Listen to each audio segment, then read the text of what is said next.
Ndabasuje kandi mbifuriza ikaze muri amakuru ku buryo burambuye. Byubasuza ni Fabrice Mporana nayo. Repubulika Iharanira Demokarasi ya Kongo yigometse kuri Amerika yanga kugirana amasezerano n'u Rwanda, amasezerano y'ubukungu. Ubutegetsi bwa Repubulika Iharanira Demokarasi ya Kongo kuwa gatatu Ukwakira 2025 bwigometse kuri Leta Zunze Ubumwe za Amerika bwanga kugirana amasezerano n'u Rwanda, amasezerano y'ubufatanye mu by'ubukungu. Intumwa z'u Rwanda n'iza Repubulika Iharanira Demokarasi ya Kongo tariki ya 1 Ukwakira zatangiye ibiganiro bya nyuma ku mushinga ubufatanye mu by'ubukungu wateguwe na Amerika mu kwezi gushize hashingiye ku mahame yamenyekanyishijwe tariki ya 2 Ukanama. Uyu mushinga wubakiye ku bufatanye mu nzego zirimo ingufu, ibikorwa remezo, ubucukuzi bw'amabuye y'agaciro, ubuzima rusange ndetse n'ubucuruzi n'ubukerarugendo. Umwe mu badiplomati baganiriye n'ibiro ntaramakuru Reuters yatangaje yuko ubwo impande zombi by'umwihariko na Amerika zari zimaze kunoza umushinga w'amasezerano y'ubufatanye mu by'ubukungu wa gatatu Ukwakira, Leta ya Repubulika ya Demokarasi ya Kongo yanze gushyiraho umukono.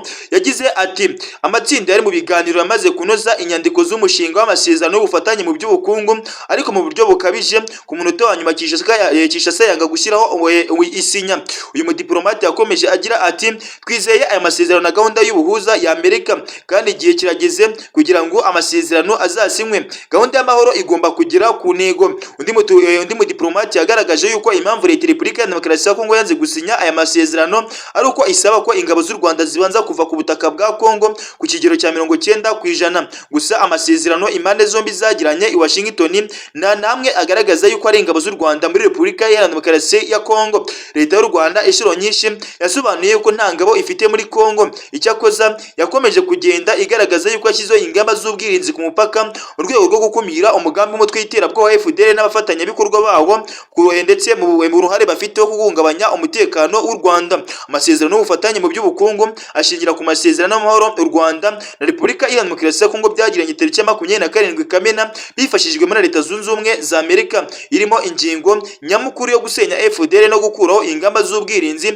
u Rwanda rwashyiriyeho Kongo. Gahunda yo gusenya FDL no gukuraho ingamba z'ubwirinzi yari kumara iminsi 90, ariko ingengabihe ndetse ntiyubahirijwe bitewe n'uko Leta ya Kongo yanze gutangira ibikorwa byo gusenya uyu mutwe w'iterabwoba. Ingabo za Repubulika ya Demokarasi ya Kongo ziracyafatanya na FDL mu rugamba by'umwihariko bihanganyemo n'umutwe witwaje intwaro wa M23. Ibyo bituma rero abakurikirana hafi amakimbirane yo muri Kongo bagaragaza yuko ibyo gusenya uyu mutwe by'umwihariko bikiri kure, kuko bigaragara yuko bagishyigikiye uyu mutwe wagize uruhare muri jenoside yakorewe Abatutsi mu mwaka w'1994 hagapfa Abatutsi barenga miliyoni, nk'uko iki kinyamakuru Igihe cyakomeje kugenda kibisobanura.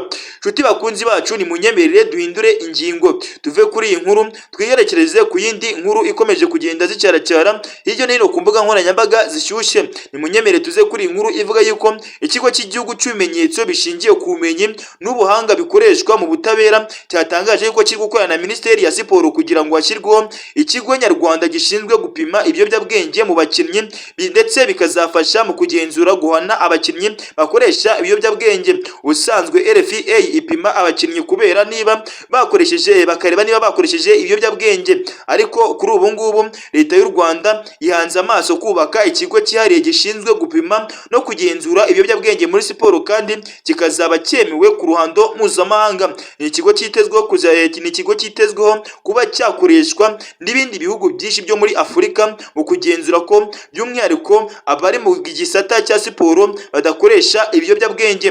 Mu kiganiro cyihariye umuyobozi mukuru wa RFI Dr Karangwa Charles yagiranye n'ikinyamakuru Igihe yavuze yuko bari gukorana na Minisiteri ya Siporo kugira ngo ashyirweho icyo kigo by'umwihariko kugira ngo bajye bagenzura abakinnyi. Ati turi gukorana na Minisiteri ya Siporo kugira ngo dushyireho iki gikorwa nyarwanda gishinzwe kugenzura ibiyobyabwenge mu rwego rw'amategeko. Nikimara kubaho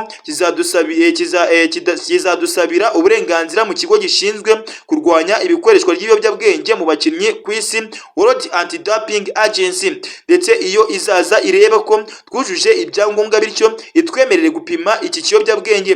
Dr Karangwa yakomeje avuga yuko ibikoresho byose byaguzwe ndetse birimo kureba ibindi bintu bikenewe ku buryo umwaka utaha bazakorana na Minisiteri ya Siporo mu gusaba ubwo burenganzira. Gutangiza iki kigo bizafasha abakinnyi b'Abanyarwanda guteza imbere imikino hadakoreshejwe ibiyobyabwenge ndetse n'imbaraga zikoreshwa mu miti itemewe yica siporo, bigatuma umuntu akoresha imbaraga adafite, cyane cyane yuko bikunda kugenda bigaragara mu bakinnyi ndetse ndetse binahwihwiswa bivuga ko harimo abakinnyi benshi bakoreshwa ibiyobyabwenge, harimo ikiyobyabwenge cy'urumogi ndetse n'indi miti bagenda bafata kugira ngo ibongerere imbaraga badafite. Nshuti bakunzi bacu, ni munyemerere tuve kuri iyi ngingo twirekere ku yindi ngingo ikomeje nayo kugenda ivugwa. Tujye kuri iyi nkuru ivuga yuko minisitiri yanenze urubyiruko rukomeza kugenda ruta umuco. Minisitiri w'uburinganire n'iterambere n'umuryango Uwimana Console yanenze umuco w'inyamasheke, aho abasore basaba abakobwa kuba bafite ikimasa kugira ngo bashyingirwe. Anamara impungenge abasore batinya gushaka kubera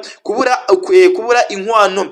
Yabikomojeho kuwa 2 Ukwakira 2025 mu murenge wa Ruharambuga mu karere ka Nyamasheke mu birori byo gusoza icyumweru cy'umuryango mu ntara y'Iburengerazuba cyahawe insanganyamatsiko igira iti tugire umuryango ushoboye kandi utekanye. Minisitiri w'Imana yavuze yuko ariho ahari aherutse kujya abagabo bamubwiraga yuko zimwe mu mpamvu zituma badasezerana imbere y'amategeko zirimo ubushobozi buke, kubura inkwano no kutabona amafaranga yo gukora ibirori. Ati nagira ngo mbibutse yuko itegeko rigenga abantu n'umuryango ryasohotse muri 2024 ryemera ko abantu by'umwihariko bakundana basezerana bakabana nubwo umugabo ataba yarakoye. Ikindi nshaka kubasaba cyane ko abagiye gushinga urugo mujye mugira igihe gihagije cyo kumenya aho gutegura ibirori byiza.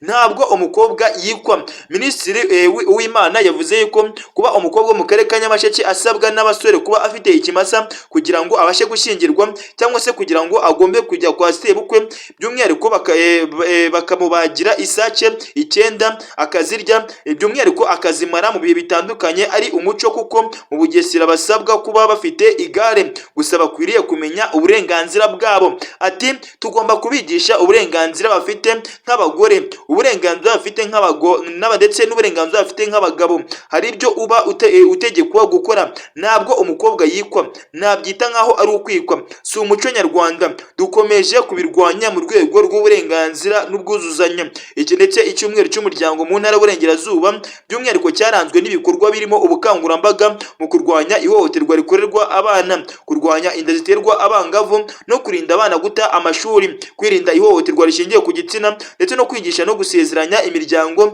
y'abana cyangwa se abantu babana mu buryo bunyuranyijwe n'amategeko. Icyumweru kandi gisize ubuyobozi busezeranyije imbere y'amategeko imiryango 91 yabanaga mu buryo butemewe n'amategeko, bakaba babasezeranyije rero kugira ngo babane mu buryo bwemewe n'amategeko nk'uko itegeko ry'u Rwanda ribigena, risaba abantu kujya babana mu buryo bwemeranyije n'amategeko kugira ngo birinde ihohoterwa mu miryango.